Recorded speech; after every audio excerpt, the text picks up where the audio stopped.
How you doing, folks? We're going to see two houses today, both of which were built roughly around the 1620s and 30s. First one is in County Meath, just outside Slane town, lovely town, and here it is on the map. There you go. And the second one's called Calverstown House, which is in County Kildare, right in the middle of County Kildare, and there it is there on the map. Now this first house was built, it's called Fennor Castle, and it was built roughly around the 1620s and 30s. Very, very picturesque, lovely house. As I say, just outside the town, and on many occasions it has been painted and drawn.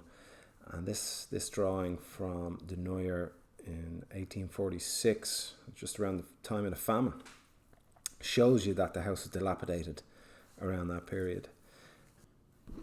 Fennor Castle is a 6-bay, including door, 2-story plus attic and basement house. The two chimney stacks are really thick, just very common from the time in Irish architecture from the period. And the house itself is a T-shaped house. See the arrow? That's where it housed the stairs.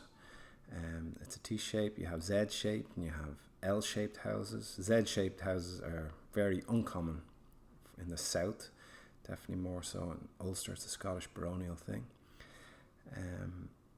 And essentially the house was at one point a tower house, and then built onto the tower house was this house, and there's the tower house right there. You have examples of features that still exist, so the battered walls and the loophole there where the arrow is, and there was a garderobe in the house. That's from a different building altogether, but it's basically a medieval toilet, a garderobe.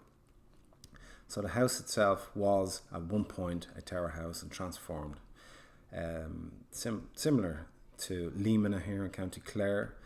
It was very common that houses, this is Emil House in County Tipperary, where houses were built on to existing tower houses. So what's the significance of Fennor Castle? Well, Fennor Castle is incredibly significant, simply because, well, first of all, it's undefended. Anything before that, generally speaking, was very much a castle type building. This would have struck the passerby in complete astonishment. This house, which is so common to us today, but in fact, this house here is part of a kind of a pioneering design for an Irish architectural renaissance, and this is right up the top, right there, undefended. It's symmetrical. It's the beginnings of what we would call, George in Ireland 100 years later. That kind of brings us on to the second house, which is in County Kildare, in the heartland of County Kildare, called Calverstown House. Lovely ruin of a house, a bit bigger than Fennor Castle, but very similar. Well, if you could categorise them, it would be very similar. Just a big thank you to the McCall family who let me on site. I'm sure it was like, who is this knocking at the door? They let me on. They're very hospitable, lovely people, and they gave me lots of information as well. So thank you for that.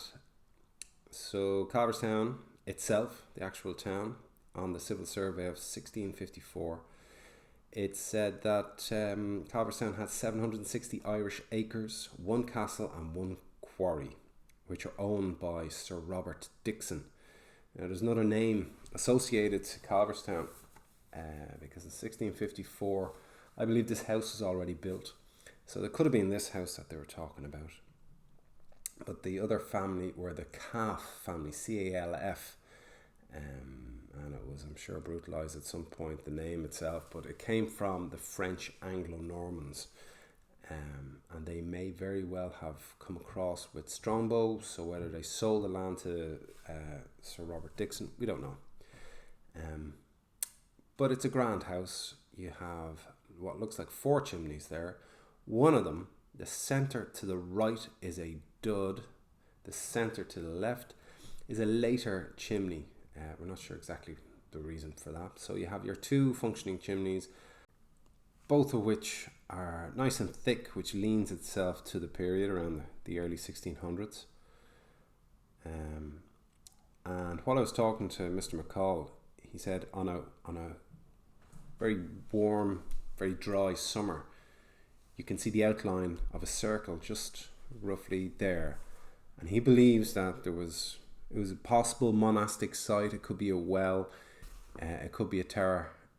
We don't know, but that's just a very interesting little nugget of information he gave me. Well, actually, he did mention that there could very well have been a tower house at the north end of this manor house, which would have been roughly around there. So just like Fennor Castle, it was a ubiquitous thing throughout the country, basically building on to tower houses and existing buildings. Why not? The structure's already there. There was a definite move in the cultures changing architecturally and socially in the early 1600s, and moving from the vertical defensive tower house to the more horizontal spread out building, whereby the stairs was in the back of the house.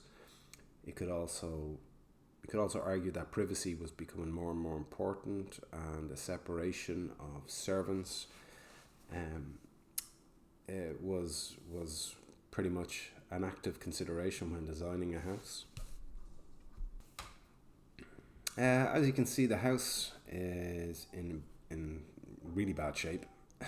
I just want to go up above to show you the house plan. But the last time it was lived in was pretty much, I believe, 1741, I was told. And that aligns itself quite well with the worst winter in Irish history. So I wonder if that had anything to do with it. The chimney on the left hand side there, where the arrow is, it's probably a 19th century chimney, so some sort of industrial venture happened there. You can you can start to see that T-shaped plan now forming on the left hand side middle. That's where the stairs used to be.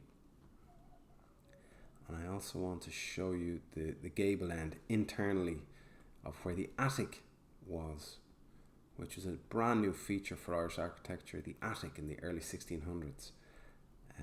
You can see that there's still an existing piece of wooden lintel there. And that is quite impressive for it still to exist since 1741. Amazing. What was quite common as well on the Irish architectural landscape was for a middle to large size house like Calverstown House to have a sister property, something similar in size locally. And for Calverstown House we had Ballyshannon House. Now Ballyshannon House was roughly the same size. You can see it's been Georgianised, and in the foreground of the photograph we have the Price family, so they live close to the Calf or the Dixon family.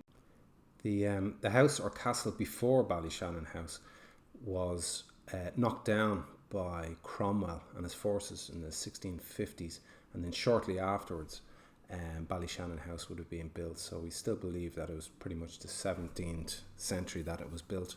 You can see that the house has been Georgianised over the following century, and the two bay windows may very well have been added.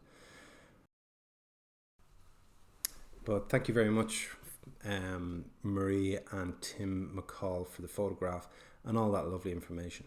Well, that's pretty much it for these two lovely buildings, and next episode I'm going to hopefully get some ecclesiastical buildings in Ulster, hopefully one from Leinster also. So tune in next time. Thank you very much.